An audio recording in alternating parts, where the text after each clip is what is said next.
Sarah wakes up with a start. She's groggy and has a nasty headache. Ugh, I thought these were supposed to be hangover-free.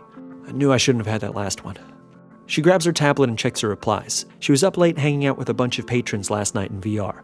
She doesn't always feel like being social, but she's incredibly grateful for her fans. She wouldn't be able to make a living as Blink without them. Every time she releases a new song or plays a show online, a few $1,000 from her Patreon supporters gets deposited into her bank account. With that money, she was able to quit her part-time job last year and focus on her band full-time. Rent in Brooklyn isn't cheap, and neither are her internet bills. Streaming volumetric video out to thousands of fans takes a ton of bandwidth. Her basic income is great, but it doesn't stretch that far.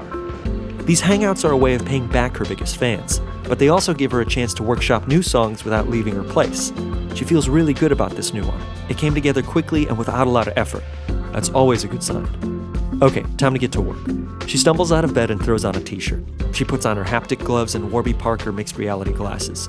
These are a huge step up from the goofy VR rigs of the late teens. She switches on the VR blackout mode and her drab apartment disappears. This is her favorite part.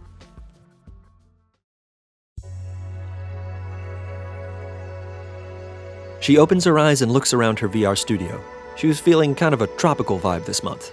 Her Ableton session's already loaded up with the track she was working on last night. She doesn't even bother with a monitor in real life. This 30-foot screen suits her just fine. She recently upgraded all of her real-world gear so it tracks in VR. She loves the feel of real keys or guitar strings under her fingers, but wanted the freedom of mixed reality upgrades. So now she gets the best of both worlds. She plays back the track. It sounds good, but she needs to rehearse it with her drummer. She pings Jason and he pops into the studio, already seated at his kit. Jason lives all the way out in Portland. Fortunately, both of them got Google Fiber as soon as it became available a few years ago. It allows them to jam together in VR without any lag. Jason isn't much of a talker, so they get right to business.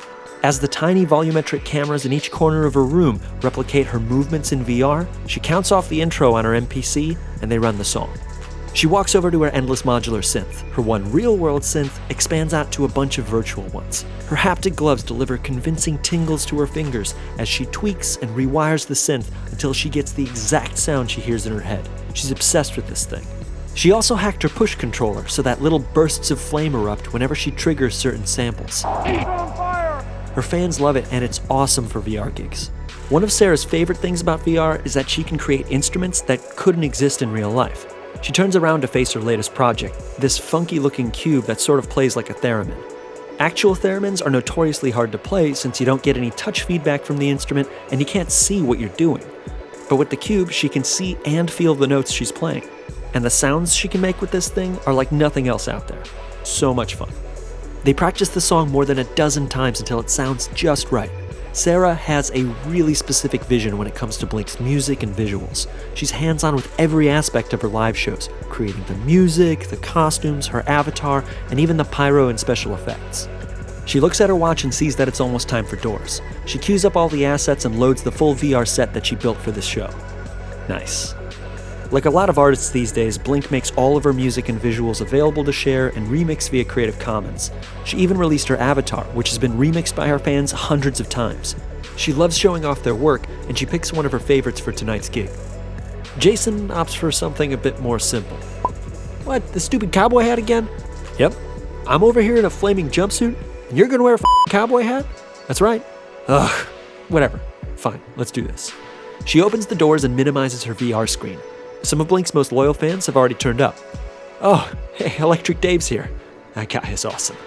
Back in the 20s, VR concerts, along with sports, gaming, education, telecommuting apps, and, let's face it, porn, helped push VR into the mainstream. Music is pretty much free via streaming, and like most artists, Sarah doesn't need or want to sign with a major label. So most of Blink's money comes from shows, both real-world and VR gigs. Sarah still prefers playing real shows, but VR concerts definitely have their advantages. Tickets are way cheaper. They're carbon neutral. They give people in small towns access to shows they can't see in person. There's no more random people shoving you. No more long beer lines. And, best of all for short people, nobody blocks your view. Because, you could fly. Or be 10 feet tall. Or you could be a fish. You could do that too. Sarah gives Jason the signal and she hits the lights. They launch into their first song. She loves this one.